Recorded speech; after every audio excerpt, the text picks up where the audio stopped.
New England. A postcard-perfect landscape of colonial villages, rocky coastlines, and vibrant autumn forests. It's a place steeped in American history, where the foundations of a nation were laid. But those foundations were laid with blood, superstition, and fear. Behind the charming white steeples and cozy inns lies the oldest, darkest history in America. A history of witch trials, sea tragedies, and bitter wars that left behind the permanent population of the dead. Tonight, we journey into the haunted heart of New England. We are counting down the top 10 most haunted places, where colonial ghosts still walk their old lanes and cursed lighthouses stand guard over watery graves. But be warned. The spirits here are not mere echoes. They are remnants of a harsh and unforgiving past, and after 400 years, they have no intention of being forgotten. 1. The Lizzie Borden House, Fall River, Massachusetts. A quaint, unassuming Victorian home that became the scene of one of America's most infamous unsolved axe murders, where the violent energy of the day has soaked into the very floorboards. The history is a brutal, factual nightmare. On August 4, 1892, Andrew Borden and his wife, Abby, were savagely murdered with a hatchet in their home. The daughter, Lizzie, was tried and acquitted, but the cloud of suspicion never left. To this day, the question of who wielded the axe remains a terrifying mystery. The paranormal encounter is aggressive and relentless. Guests who stay the night report hearing phantom footsteps on the stairs, the sound of a woman sobbing, and, most chillingly, the sound of something heavy and wet being dragged across the floor above. The air in the rooms where the murders occurred is often freezing cold, and many feel an overwhelming sense of dread and panic. The climactic story comes from a guest who stayed in Abby Borden's room. She awoke to the clear sensation of someone sitting on the edge of her bed. She then felt a hand gently stroking her hair, which slowly turned into a painful grip, yanking her head back. She screamed, and the presence vanished, leaving behind the faint, coppery smell of blood in the air. The Lizzie Borden house is a monument to a domestic horror so profound, it fractured reality itself, leaving a wound that still bleeds paranormal activity. 2. The White Horse Tavern, Newport, Rhode Island. The oldest operating tavern in the United States, a cozy, low-ceilinged establishment serving guests since 1673, where the original patrons, including a betrayed British soldier, are still demanding service. The history is one of revolution and betrayal. During the colonial era, the tavern was a hotbed of intrigue. The spirit of a British loyalist named Benjamin Peck is said to haunt the place. After a fight with a patriot, he fled into the night and was found dead in the well, possibly murdered for his political leanings. The paranormal encounter is one of lingering resentment. Patrons and staff report seeing the apparition of a man in 18th-century dress, scowling from dark corners. Glasses shatter for no reason, chairs are pulled out from under people, and the scent of rum and old wood, a scent from centuries past, overwhelms the modern smells of the kitchen. The climactic story involves a former owner.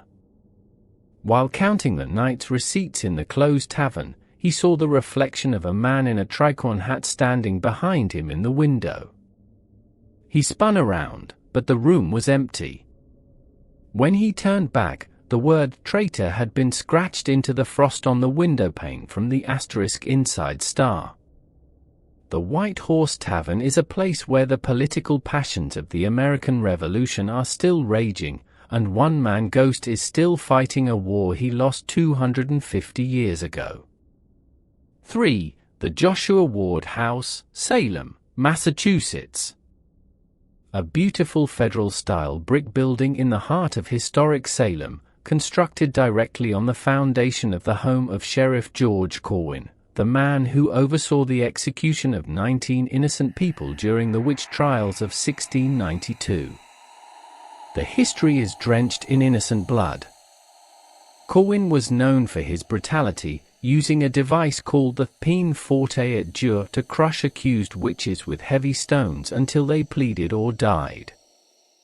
The suffering he inflicted on this land is unimaginable. The paranormal encounter is dark and oppressive.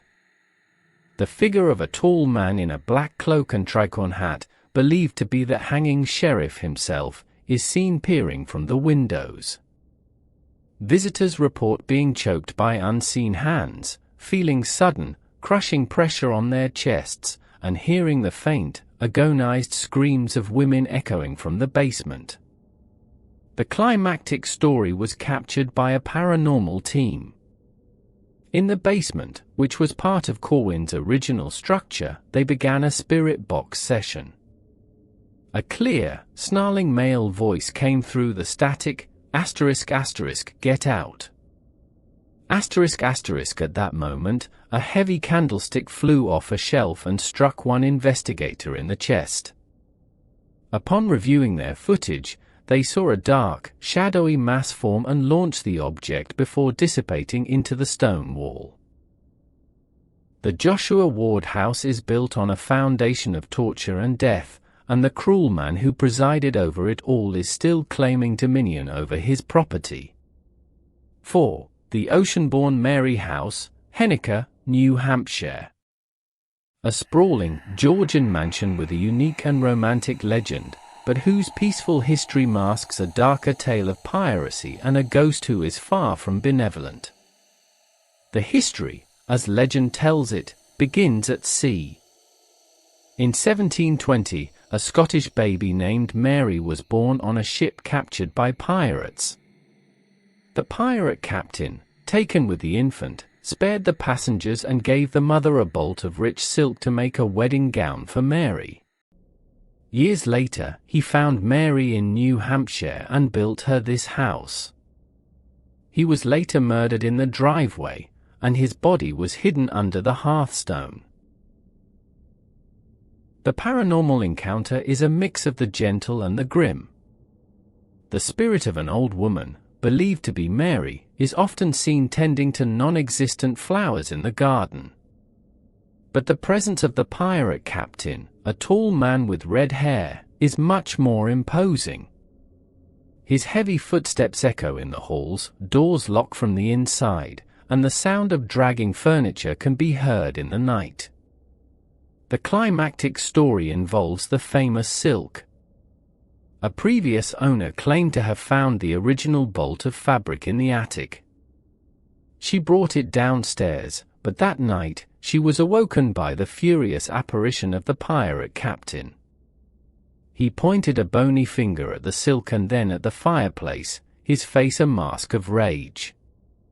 Terrified, she returned the fabric to the attic, and the activity ceased. The silk, and the captain, were to remain undisturbed.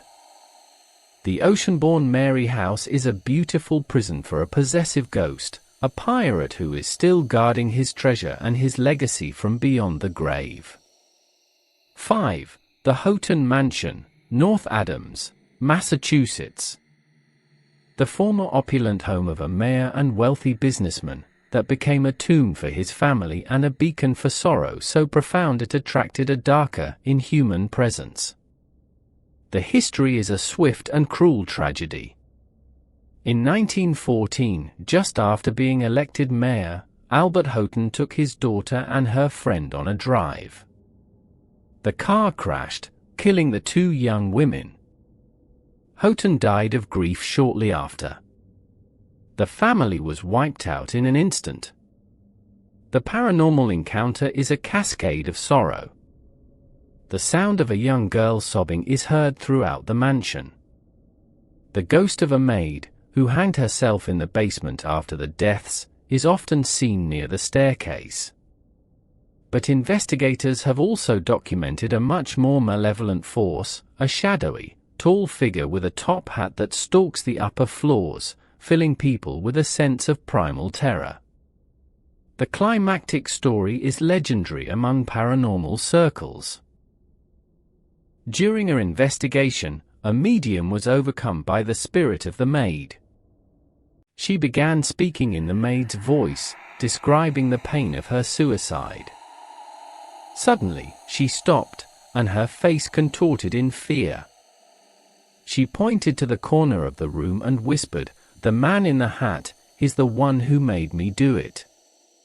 At that moment, every electronic device in the room simultaneously died. The Houghton Mansion is a house where grief opened a doorway, and something else walked through. 6. The Palmer Island Lighthouse, New Bedford, Massachusetts. A small, stone lighthouse at the mouth of the Acushnet River, a lonely sentinel that stands watch over the ghosts of drowned sailors and a keeper who died fulfilling his duty. The history is one of storm and fire. The first keeper, an old man named Hartley, died when he fell on the rocky island and drowned. In 1938, a massive hurricane slammed the coast, and the keeper at the time, Joseph P. Gonzalez, nearly died keeping the light burning through the storm, witnessing unimaginable destruction and death from his isolated post. The paranormal encounter is one of lonely dedication. Boaters report seeing the light turn on and sweep across the water on nights when it is officially dark and deserted. The figure of a man in old-fashioned keeper's gear is seen walking the catwalk. The sound of a faint, mournful foghorn blares when there is no fog. The climactic story comes from a group of kayakers who approached the island at dusk. They saw a light in the tower window and, curious, peered inside. They saw the apparition of a man, hunched over and exhausted, desperately cranking the mechanism for the light. He looked up, and they saw the terror in his eyes as he stared out at a storm that only he could see, before vanishing and leaving the tower in darkness.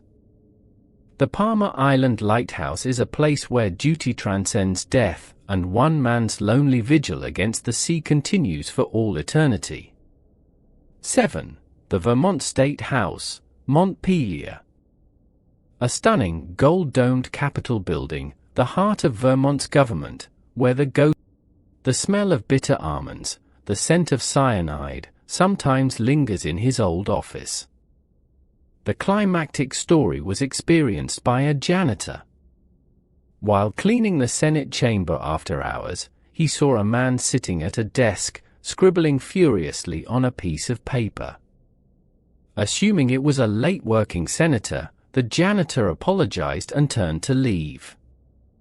The man looked up, his face pale and grim, and said, "They won't silence me." He then stood and walked directly through the solid wooden desk, disappearing before the janitor's eyes. The Vermont State House is a building where democracy is alive and well, and so is the ghost of a man who was killed for it. 8. The Sabino Steamship, Mystic, Connecticut. A beautifully restored 1908 wooden steamship, a beloved attraction at the Mystic Seaport Museum, that carries more than just living passengers on its scenic river tours. The history is one of long, hard service. The Sabino hauled passengers and freight for decades, weathering storms and witnessing countless moments of joy and sorrow on the water. Such a long life at sea inevitably collects spiritual residue. The engine room, in particular, was a place of intense heat, noise, and danger. The paranormal encounter is one of residual energy and intelligent hauntings. Visitors report hearing the sound of phantom steam whistles and the frantic shouts of crewmen when the boat is docked and silent. The scent of coal smoke and old grease appears in the engine room. But most chilling are the reports of a shadowy figure seen shoveling coal into a cold, dead boiler in the middle of the night. The climactic story involves a night watchman. He was making his rounds on the Sabino when he heard the distinct sound of a woman weeping from the main passenger cabin. He entered to find a young woman in early 20th century clothing, holding a faded photograph. She looked at him, her eyes full of tears, and whispered, "He never returned from the sea," before dissolving into the misty air over the river. The Sabino Steamship is a vessel that carries the echoes of its past voyages, a joyride that sometimes takes you through a corridor of time. 9. The Ancient Burying Ground, Hartford, Connecticut. The oldest historic site in Hartford, a final resting place for the city's earliest settlers from the 1600s, where the dead do not rest, but stand vigil among the tilting, weathered headstones. The history is literally written in stone. Here lie Revolutionary War soldiers, colonial governors, and countless children who succumbed to disease in the harsh early years. The symbols on the stones, skulls and wings, speak of a culture obsessed with mortality and the afterlife. The paranormal encounter is one of pervasive, silent observation. Visitors speak of a profound stillness that is broken by the feeling of being watched from every shadow. Apparitions in Puritan dress have been seen walking the paths, ignoring the living. The most common report is of a young boy, often seen sitting on a specific grave, who vanishes when approached. The climactic story was told by a photographer. He was taking long exposure shots of the cemetery at twilight. In one photo, he captured a clear, misty figure of a woman kneeling before a grave. When he developed the photo, he could read the epitaph on the stone she was facing. It was the grave of an infant who died in 1699. But when he returned in the daylight to find the same grave, he discovered it was located in a section of the cemetery where the stones were so worn, the inscriptions had been illegible for over a century. The ancient burying ground is not a park, it is a town, and the original inhabitants are still home. 10. The Isles of Shoals, Maine and New Hampshire. A remote, windswept archipelago off the coast, home to a handful of hardy residents and the infamous, haunted Oceanic Hotel on Star Island, where the ghost of a woman murdered by her own brother still walks the cliffs, her blood-curdling screams carried on the ocean wind. The history is a true crime of passion.